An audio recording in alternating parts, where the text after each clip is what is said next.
पंजाब के रवायती मेले अपना हुस्न और लताफ़त रखते हैं।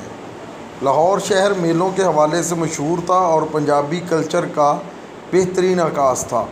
इसमें छोटे मोटे कई मेले होते रहते थे, लेकिन मेला माधो लाल हुसैन, मेला चरागां, दाता अली हजवेरी, शाहजमाल, शाह कमाल और मियाँ मीर का मेला सबसे ज़्यादा अहमियत का हामिल था।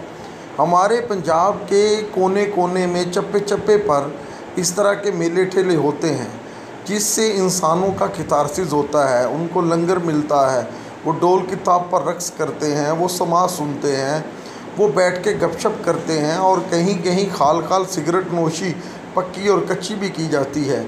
ये हसीन व जमील मनाज़िर कुछ तरह रूठे लेकिन कहीं कहीं अभी भी कायम है। आज इसी तरह के एक मेले का हाल अब आप ख़ुद देखिए, आगे देखिए कितना पुरलुत्फ़ समा और रात के कितना शानदार मंजर है।